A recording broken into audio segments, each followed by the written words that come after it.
Découvrez comment la société civile australienne se mobilise pour défendre les droits des Palestiniens face à l'assaut militaire le plus féroce depuis 1948. Dans cette vidéo percutante, Rawon Arraf prend la parole devant l'ONU pour exposer la réponse de la société civile australienne à la récente violence à Gaza. Depuis le début de l'assaut, des milliers d'Australiens se sont rassemblés pour appeler à un cessez-le-feu permanent et mettre fin aux atrocités. Malgré le silence du Parlement et les attaques racistes, des groupes divers allant des activistes aux travailleurs de la santé se sont unis pour soutenir Gaza et dénoncer la complicité de l'Australie. Rejoignez-nous pour comprendre comment cette mobilisation sans précédent se dresse contre l'injustice et lutte pour un avenir meilleur. Je suis honoré de fournir au comité et à tous les présents aujourd'hui un aperçu bref de la réponse de la société civile australienne à l'assaut militaire le plus féroce sur Gaza et le peuple palestinien depuis la Nakba de 1948.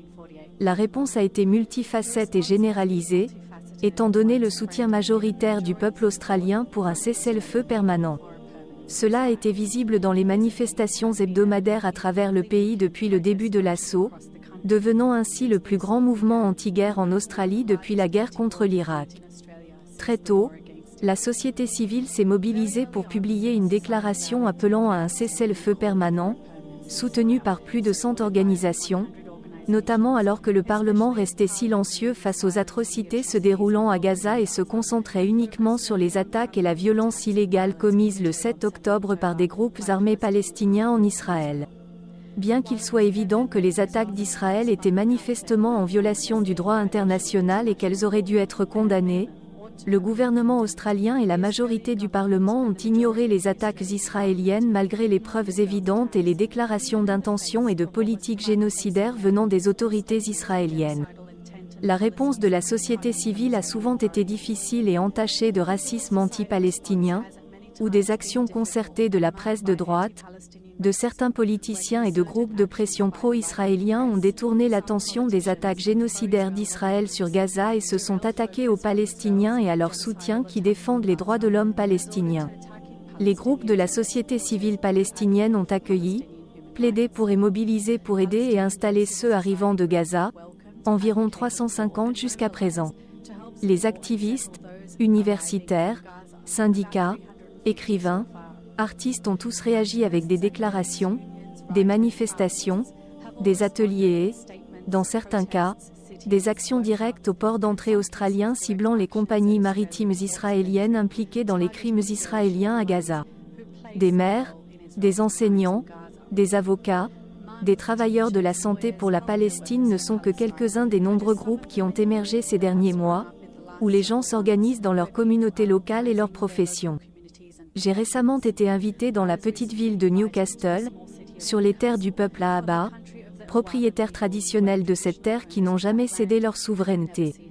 La communauté locale organise des conversations pour la Palestine, une série de forums publics pour éduquer les communautés et s'organiser de manière stratégique afin de mettre fin à la complicité australienne avec les crimes israéliens sous toutes ses formes.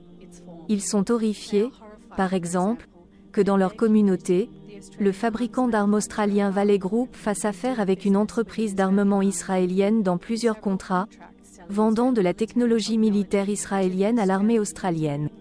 J'étais sur un panel avec une aînée aborigène locale qui a aidé à créer le groupe d'action palestinien à Newcastle il y a des années, Tante Tracy Henshaw. Il est encourageant de voir le mouvement de solidarité noire palestinien parmi les communautés palestiniennes et les peuples autochtones du continent australien continuer de croître comme un témoignage des luttes mondiales partagées contre le colonialisme de peuplement. Les déclarations des services juridiques aborigènes de Victoria et de Nouvelle-Galles du Sud appelant à un cessez-le-feu et à la fin de la violence coloniale israélienne et de l'occupation ne sont que quelques exemples de cette solidarité en action. Bien qu'il soit vrai que l'Australie soutient un cessez-le-feu, il a fallu près de 3 mois pour que l'Australie soutienne cet appel en votant en faveur de la résolution de l'Assemblée générale de décembre. Elle a à peine condamné les actions d'Israël. L'Australie se considère comme une puissance moyenne engagée envers le droit international. Pourtant les gouvernements australiens successifs, qu'ils soient conservateurs ou progressistes, se sont alliés à Israël et lui ont fourni une couverture politique, tout en s'engageant avec enthousiasme à développer des liens économiques et militaires significatifs malgré les innombrables violations du droit international par Israël. Cette impunité des États membres de l'ONU comme l'Australie doit cesser. La ministre des Affaires étrangères de l'Australie a, au cours des derniers mois, cherché à peindre le rôle de l'Australie comme limité dans sa capacité à influencer, compte tenu des liens militaires, politiques et commerciaux significatifs de l'Australie.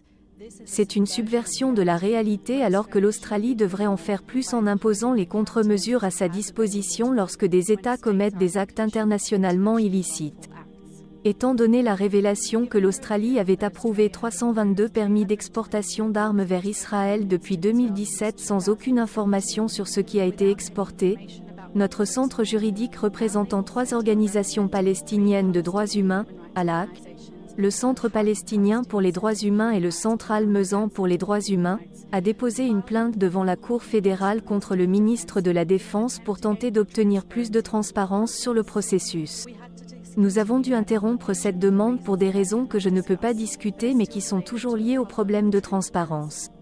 Cependant, nous sommes déterminés à continuer de trouver des voies pour découvrir des informations et contester ces décisions d'exportation car nous nous inquiétons des exportations via des pays tiers. Nous restons donc préoccupés que le ministre de la Défense ne remplisse pas les obligations légales de l'Australie. Nous pensons que cette procédure que nous avons déposée, bien que brève, a eu un impact sur le gouvernement australien et toute préoccupation qu'il aurait pu avoir quant à sa complicité, car selon les rapports des médias, le gouvernement a retardé les permis d'exportation d'armes vers Israël. Le gouvernement australien a initialement ignoré l'ordre de la CIJ et a immédiatement suspendu le financement à l'UNRWA. L'Australie n'a renversé cette décision honteuse que 2 semaines avant l'ordre de la CIJ. Le ministre des Affaires étrangères a déclaré avant l'ordre de la CIJ que l'Australie n'acceptait pas le principe de la demande sud-africaine.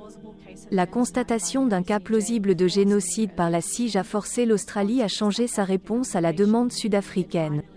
Elle a finalement reconnu l'ordre de la CIJ presque une semaine plus tard et il y a eu une déclaration plus substantielle appelant Israël à se conformer à la décision de la Cour mi-février. Dans sa déclaration initiale, l'Australie a affirmé que la décision de la CIJ était contraignante pour les parties. Cela ne dispense cependant pas l'Australie de ses propres obligations légales. L'interdiction du génocide est une norme de jus Coggins et tous les États ont le devoir de mettre fin à toute violation de ces normes par des moyens légaux. Notre centre juridique et la société civile australienne ont appelé l'Australie à tenir une enquête, à examiner et évaluer ses relations politiques, militaires et économiques avec Israël et à imposer des sanctions diplomatiques et des interdictions de voyage contre les responsables israéliens. À tout le moins, l'Australie devrait imposer un embargo sur les armes, appel désormais soutenu par plusieurs rapporteurs spéciaux de l'ONU. Une réponse globale doit envisager un embargo sur les armes dans les 2 sens et l'Australie devrait résilier les contrats existants avec les fabricants d'armes israéliens. En outre, l'Australie devrait émettre un avis aux ressortissants à double nationalité les avertissant de leurs responsabilités pénales lorsqu'ils servent ou se portent volontaires à l'étranger dans l'armée israélienne. L'Australie devrait surveiller ces individus à l'étranger, les enquêter à leur retour et les renvoyer devant les tribunaux lorsque cela est approprié.